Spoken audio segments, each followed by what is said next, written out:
fucking awesome. Come on, it's gonna be fucking awesome. You know the words. It's gonna be fucking awesome. That's it, see. It's gonna be fucking awesome. Yeah! Heidi-ho, coolest geeks. It's me, Jesse Blaze Snyder, the coolest geek alive. How you doing out there? Care Bear Stare. I hope you're doing well. Thanks so much for tuning in to our Saturday show. I just finished season 2 of Invincible, and it's fucking great. It's based on the comic by Robert Kirkman, which is great. I admittedly, I don't know how long the series ran. I forget how many issues now, but I think I only read up until issue 50-something, in the mid-50s, I'm thinking, like 54 or something like that.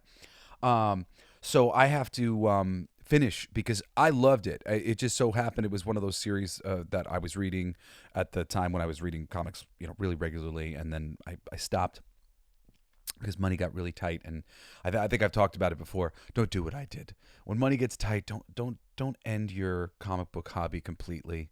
If it's something that you enjoy, like, it's so hard to get back into routines. Once you have a nice routines like make your world go round. And when I quit comics, I realized, like, fucked up my life. I fucked up my life on so many levels because I'm very routine oriented, and it took away all my routines. My hobbies were the only routines I had left after college and high school and stuff. And I because my ADHD, like, I can get a lot done in a regimented schedule. Like now I'm working out, a few days a week. And I'm meditating in the morning and doing qigong and doing yoga, and I'm waking up at a certain time and trying to go to sleep around a certain time. This regimenting myself, I'm getting so much more out of myself because I've got a grid.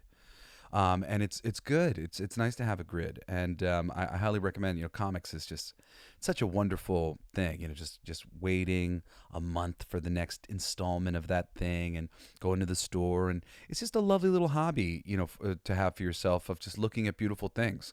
Comic books are art. It's just beautiful art, and I'm sure you've seen some comics that are like, but dude, you're just not reading the right comics. There are just so many great artists out there. It's amazing, and there's great writers who write great stories and love the medium and do a great job with it. And it's the best medium. Comic books are the greatest medium that I know of, and I've explored all of them a little, from news serials and other stuff. But it's just such a great hobby within entertainment. It's so vast in its appeal and what can be done within the medium, because movies and television shows, they have budgets that they have to stand with, and books, you have your imagination, and sometimes your imagination can only go so far. I could visualize stuff, but like it's for me, it's hard. Comics, it's just like, it just gives you so much to imagine. These people who really have honed their craft. I mean, it's just their unique style becomes this whole universe, of just the way of seeing the world, and it's so wonderful. And Ryan Ottley, the artist here on Invincible, is great, and he was eventually brought into Spider-Man over at Marvel when Invincible wrapped up. But this series was awesome. Admittedly, it was a little slow to start. Image did this initiative where they like launched all these number ones around the same time, and I tested it out along with a bunch of other books. I don't remember which ones I kept reading. There was some that I kept reading, but a bunch of them I wasn't really into, and this was one of the ones I wasn't into. But the twist of the series, and I'm going to give this away, this will be the one spoiler for Invincible, is that basically he is Superman's son. But Superman isn't the good guy that Superman is as the DC Universe Superman. He's secretly really a bad guy. These really long-lived race of people called the Voltrumites who just take over planets. And basically he like took over the planet in a kind of nice way. But it is a brutal series, and I think they do a bit of a better job with some of the storytelling for the initial issues of the comic within the animated series, which is really what I'm recommending here. Even though I would recommend go back and read Invincible, read the comics, because they're doing a great, loving job of adapting it, but it's also slightly different. And it's a great book, by itself, and it's just a different experience reading it as the comic, and the comic is really worth your time. It's funny. People love to shit talk Eric Larson now because he's just like super vocal on social media, and I think he has a little bit of Asperger's, like I do. Sorry, don't mean to out you, Eric. He probably doesn't have any idea that he does. It's funny. I've known him since I was a teenager. I'm a huge Savage Dragon fan, and he can be a little hot and cold, and I think he doesn't. I don't think he actually realizes. I think at his heart he's a pretty nice guy, or tries to be. He's genuine. He's genuinely been very very good to me over the years. I'm his super fan. I used to show up to his table and every issue of my Savage Dragon collection of like my early books are signed by him. And the Savage Dragon, the early issues, the first 75 issues plus the mini series and a half issue and a couple little things, are, I think, some of the greatest comics ever made. The Savage Dragon has gone on beyond that. He kind of shot himself in the foot with issue 75. He made a lot of very major changes to the book, and the book just changed dramatically on a dime. And it took a while before it kind of got back to itself a bit. And the Savage Dragon that you'll read today has some similarity to the OG Savage Dragon, but there's a lot of heavy-handed politics in it sometimes, very left-wing, heavy-handed, and a lot of kind of weird, kinky sex stuff. It's sort of strange. So a lot of people have gotten very, and he's very vocal about a lot of that stuff on social media and stuff. So if you're hard right, you'll probably be a little aggravated with Eric these days. But it doesn't change the quality of his work, especially like he did some good Spider-Man work too. There's some great stuff that he did. He loves comic books. He loves the medium, and it shows in his work. And I grew up reading his letter column, and so did Robert Kirkman. I met Robert at one of Eric's lunch things when I was like, I don't know, 17 or something like that. I was kind of hated him, even though I liked his work and I wanted to be friends with him. But I hated him because he would embarrass me every single time. I told him in confidence that my father was Dee Snider from Twisted Sister, just because some things that he told me made it seem like it would be something that would interest him, which of course it did. But every time I would be in a room with other people and he would be there, he would tell people, "Do you know whose dad is?" And that was always something that I was really trying to keep out of comics, because it really just, I wasn't a looky-loo in comics. Comics was my life. I dedicated my life to studying the art form and knowing things better than anybody else did. And being Dee Snider's son kind of colored me a different way, where I was kind of looked at as like somebody who's like, oh, comics, or something. And I was an intellectual, and I didn't like to be scaled down in any way, shape, or form. And I hated that. I actually called him out on Twitter. I did. I called him out on Twitter like a decade ago when I had my old Twitter account, and for doing that to me a lot. And he actually responded and said, "Oh, dude, I did do that, didn't I?" He apologized, which was nice. That was very cool. Robert's a great writer. Walking Dead is really solid. Walking Dead also, I have not read all of it. I think I've read like the first 3. No, because I read big trade paperbacks that I think had multiple trade paperbacks in them. So I want to say maybe like the first 6 trade paperbacks, maybe less than that, maybe 5. And Invincible I read more of. I liked Invincible a lot, but I didn't finish it. But not because of the quality wasn't great. Those were just, I was reading those actively, like going in, month out, and picking up the book. And Walking Dead, I was reading in trade paperbacks. I just haven't gotten the other trades yet. But they're great. They're really great, solid books. Walking Dead, I mean, it did like this insane numbers in comics where it kept building over time. But Invincible did a lot of similar numbers, and Invincible was really good. And the strength of Invincible was just on its ability to keep shocking you. And I brought up Savage Dragon because that's one of the strengths of the Savage Dragon.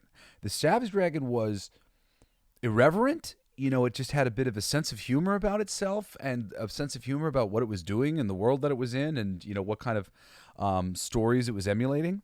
And it didn't take itself seriously on that level. And neither does Invincible.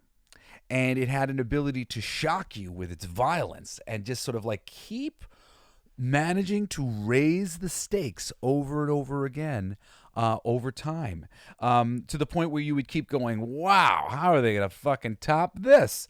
And then another storyline would come along and you'd be like, wow, how are they going to fucking top this?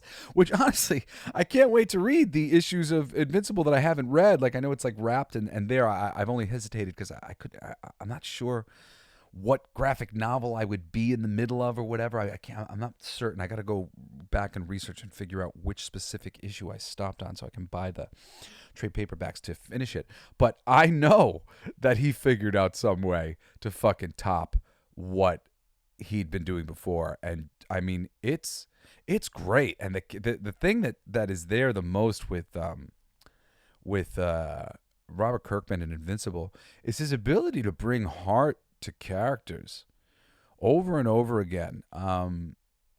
Even characters that seem just like little side guys and like one note kind of whatever. And he will just go into, he'll really take what they are very seriously and go into the heart of what that would mean for a person, to have to deal with whatever it is and, bring out the emotion of it. And just all the characters, shit, man. Just the stakes are so high because it's just a superhero world where the shit is real, like, and people are getting fucked up. Like it's really grotesque, but you feel it so much more. It's just an amplification of the thing in a great way, with a really morally righteous protagonist who's trying to do the right thing and trying to not be like his father. And it's awesome. I really like I highly recommend it. But totally, I gotta recommend the first 75 issues of the Savage Dragon. It is what inspired Invincible. 100%. If you've seen Invincible and you're listening to this because you're like, read all the first trade paperbacks all the way up to issue 75, and then if you love it, you can continue after that. But I'm just warning you ahead of time. It transforms for a while before it gets back into something closer to where it was. It becomes this send up to Jack Kirby, which I'm like a Kirby fan, but like.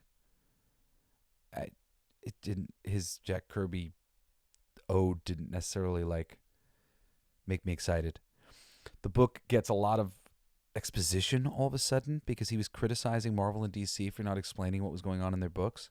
But now they switched at issue 75 into this new universe, and he also criticized, Age of Apocalypse could have still been continuing, but they abandoned it, kind of thing.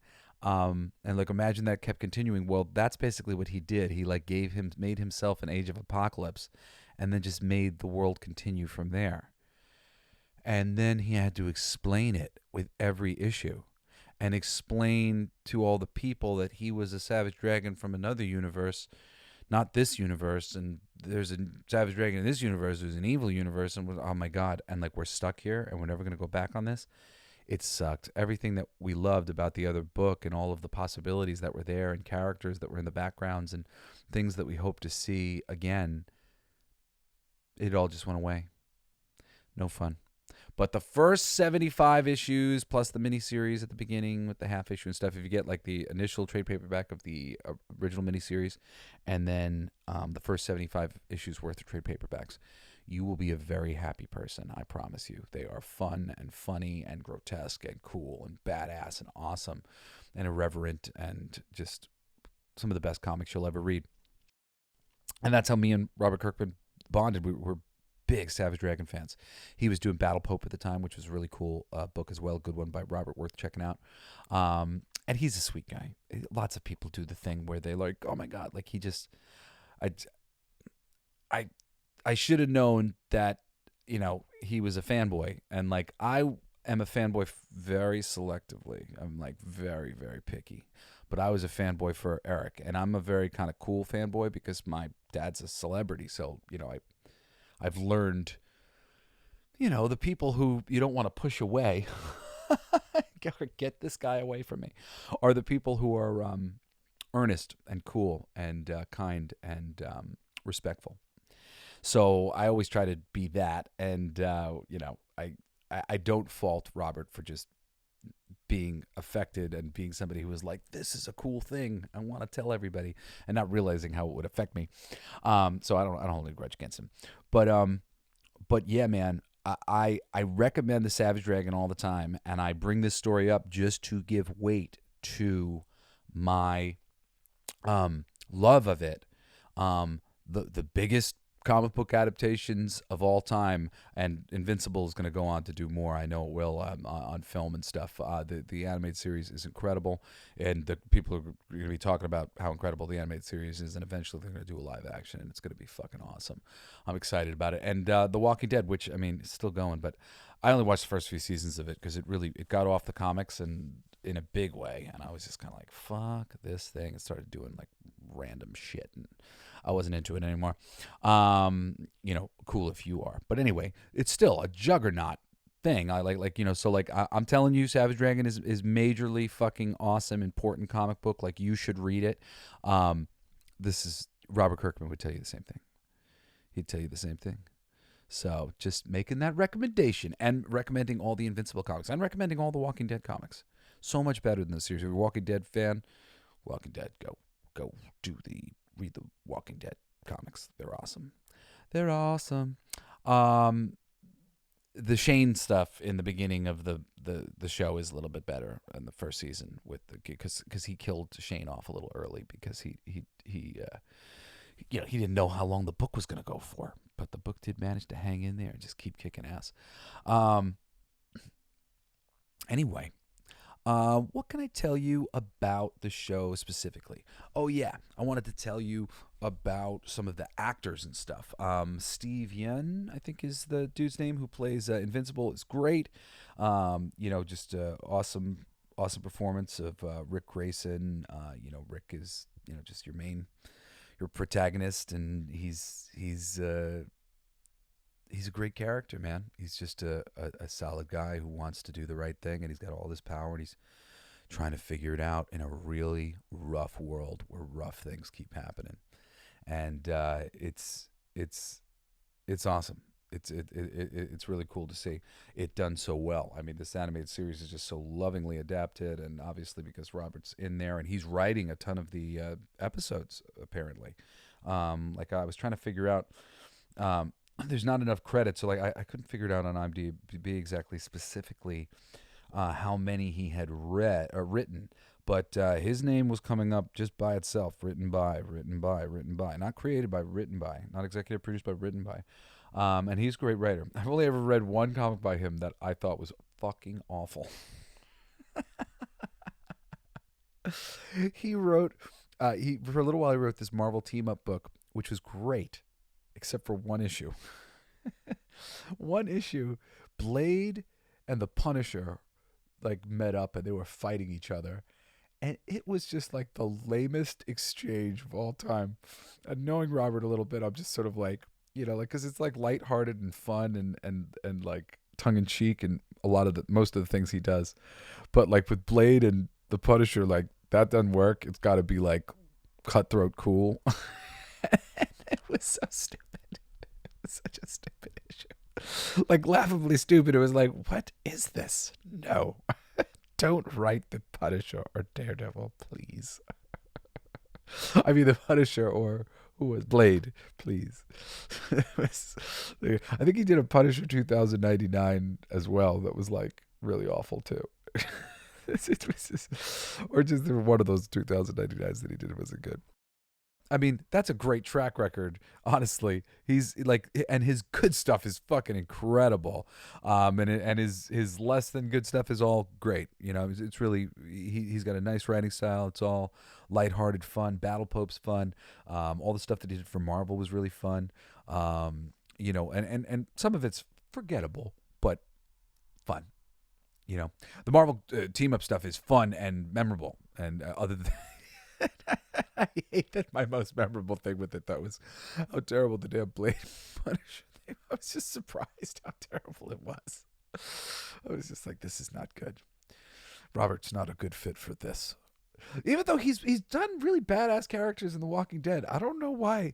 I don't know. Maybe it's just an off day. His tone was just fucking all over the place for fucking the Blade versus the Punisher. Skip that issue. But no, he's fucking awesome, and I think clearly getting better. These Invincible episodes, like, they're fucking awesome. Seriously, I recommend the comic book, but the animated series is amazing. Sandra Oh plays his mom. She's great. His dad, the Superman character, is played by J.K. Simmons, and he's awesome as the mustachioed Superman, Omni-Man. It's not really Superman, it's Omni-Man. You know, there's a couple other great runs in there. Of course, you got Walton Goggins plays Cecil Stedman. And Walton's just, he's great. He's just such a great actor. And there's a lot of humanity in his voice and understanding and concern. And, you know, he's unpanicked. And it's really... It plays the character just like I imagined him in the whole. That's actually the best thing about the animated series is every single character is basically just as I imagined them from the comics. They got Jason Mantzoukas. He's the guy. He's so fucking great. What's his name? In the League, he plays Chili Cheek. He's the friend, the brother. Oh God, he's amazing. If I ever do King of Kings, my comic book as an animated series, I want him as the voice of Jesus so bad. He's just like, you know, just a shit heel. Plays a great asshole. He's really funny as hell, and he's great as Rexplode, who's this fucking asshole character who eventually gets redeemed. You'll enjoy the fuck out of that. You had Zazie Beetz, as I didn't realize it was Zazie Beetz, as Amber Bennett, who's like Mark Grayson's girlfriend. She's great. All the voice performances are awesome. I mean, like, you know, right now I'm kind of like seeing a number of vocal performances because they so embody their characters. A lot of them I haven't necessarily bothered to like suss out, well, who is that? Because usually that's my thing. I love it. I love sitting there going, oh, that's the dude from this and that's this, you know, like I'll figure it out. But I mean, really, that's all I can say. It's like everybody is so well cast, and it's just like on the money for their characters.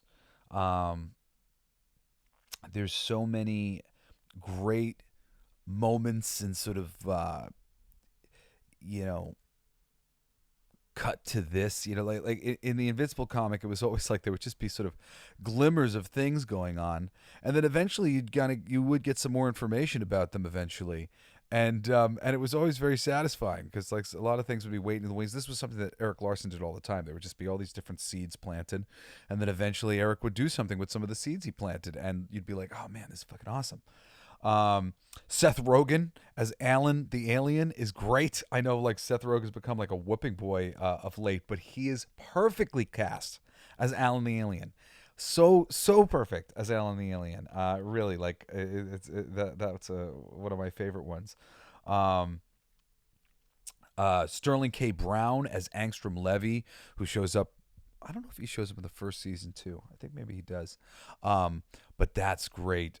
Powerful performance and powerful episodes of the show, the Angstrom Levy stuff. Like it's honestly, it's all very powerful stuff.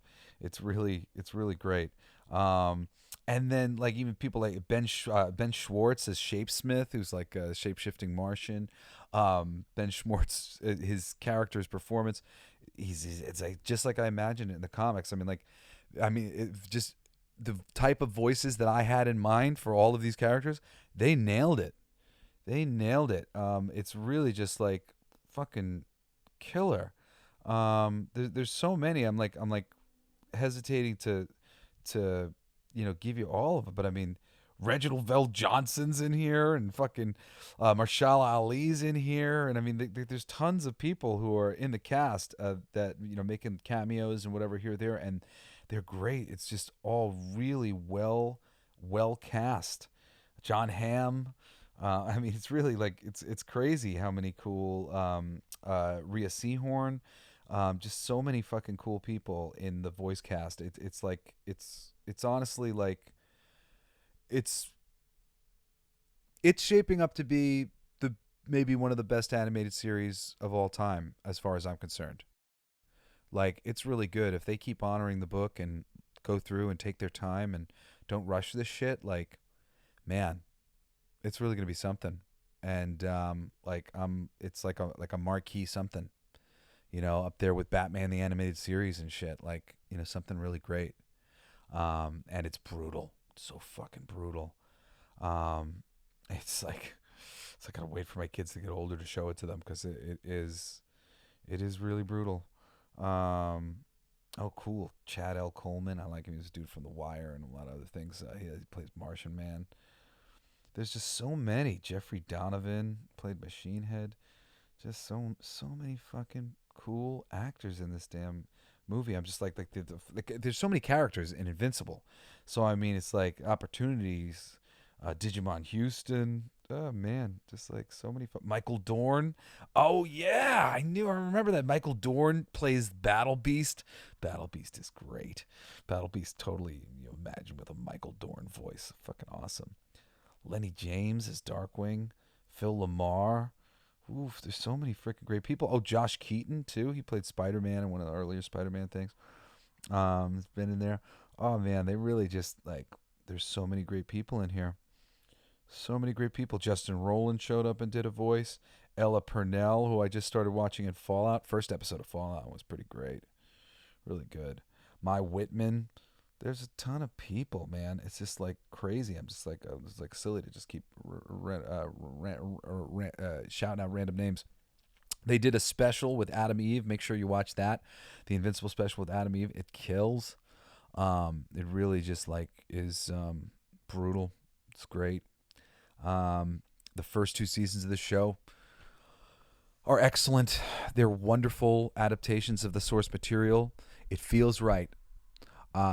I don't feel like I know everything that's going on or know how everything's going to play out, but it all feels similar in all the right ways to the book that I've read. And every single episode that they've made so far has all been based on comics that I've read.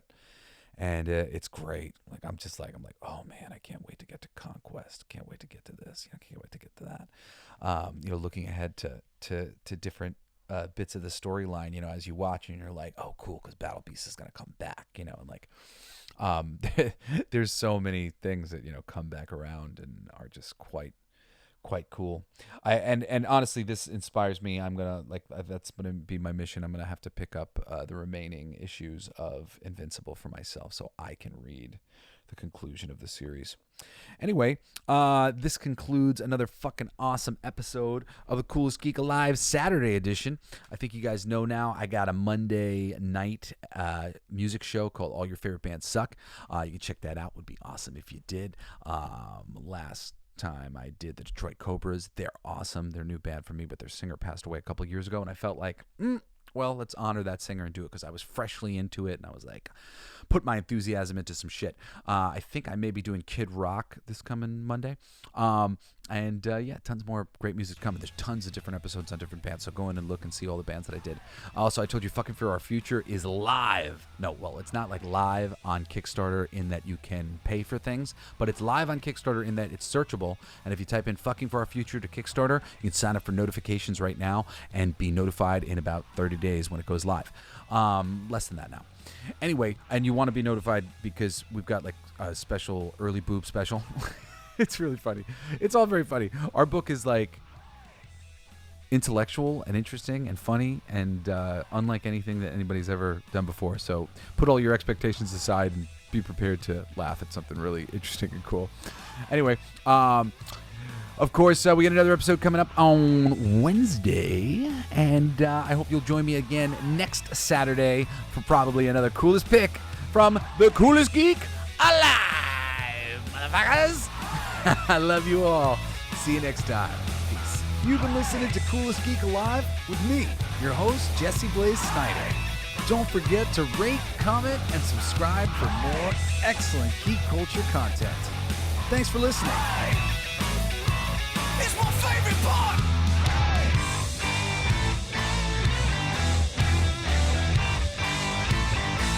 Isn't that heavy?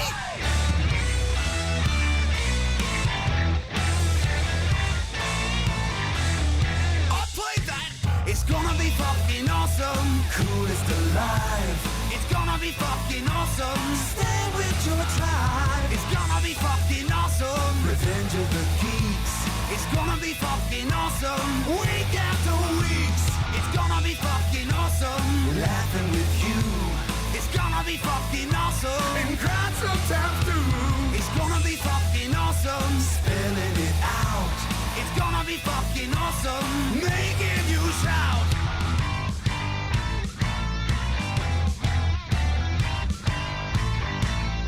I'm a genius. I got lyrics coming out me bum for days.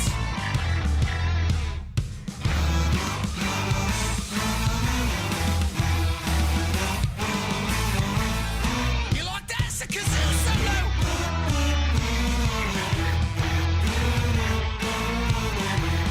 I played that too. It's gonna be fucking awesome. Talking some shit. It's gonna be fucking awesome. Living the shit. My voice is fucking awesome. Foot in our mouth. It's gonna be fucking awesome. Get in the mouth. It's gonna be fucking awesome. Tell all your friends. It's gonna be fucking awesome. Call right on text. It's gonna be fucking awesome. Raising the bar. It's gonna be fucking awesome. Straight to the stars. It's gonna be fucking awesome. It's starting soon. Straight to the top. First one passing the moon. It's gonna be fucking awesome. On with the show. It's gonna be fucking awesome. Ready, set, go. It's gonna be fucking awesome. Fucking awesome. It's gonna be fucking awesome. Just wait. You'll see. You'll all see. The podcast